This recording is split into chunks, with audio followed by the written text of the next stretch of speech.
In the wake of terrorist attacks that killed at least 129 people in Paris, politicians are debating the best way to defeat ISIS and how to deal with Syrian refugees entering the United States. Governor Mike Pence is among more than 24 governors who are temporarily refusing to accept Syrian refugees.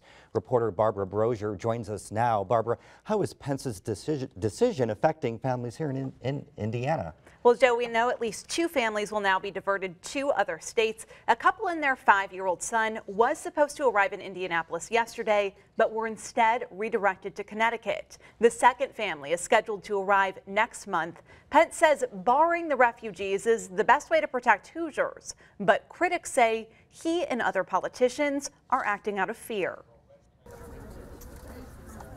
In the face of so much darkness, somehow we knew that would happen again. There's a flicker of light.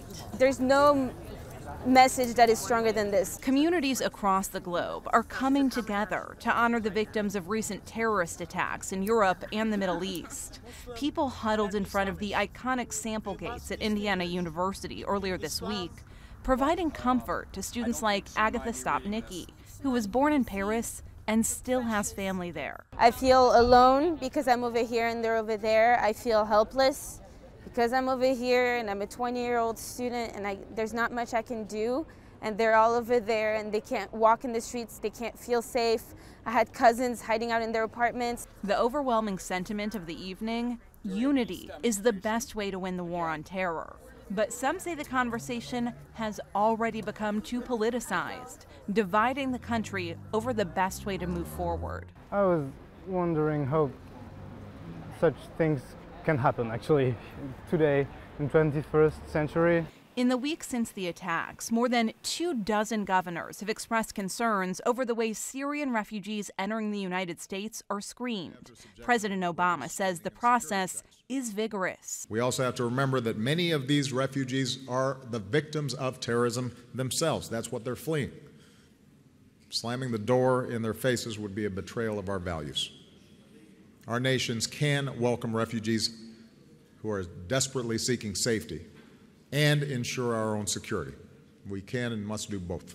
But Governor Mike Pence earlier this week directed state agencies to suspend the resettlement of Syrian refugees until he has more assurance from the federal government that proper security measures are in place.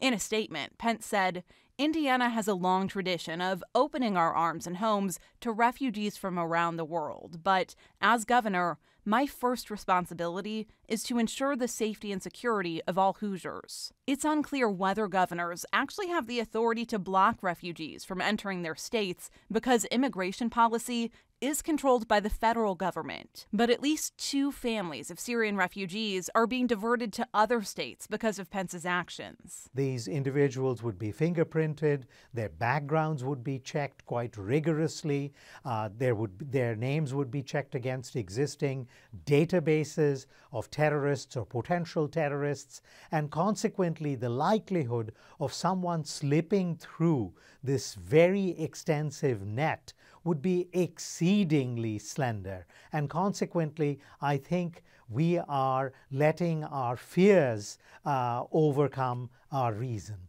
Because of that screening, security experts say it's much more difficult for radicals to make their way into the United States. Whereas we, I think, are much more secure. I'm not saying that America is an impregnable fortress that we live in, but I think we are considerably more secure because of our peculiar geography and neighbors who are much more likely to cooperate with us to keep our borders secure, despite some of the overheated rhetoric in the presidential debates at the moment.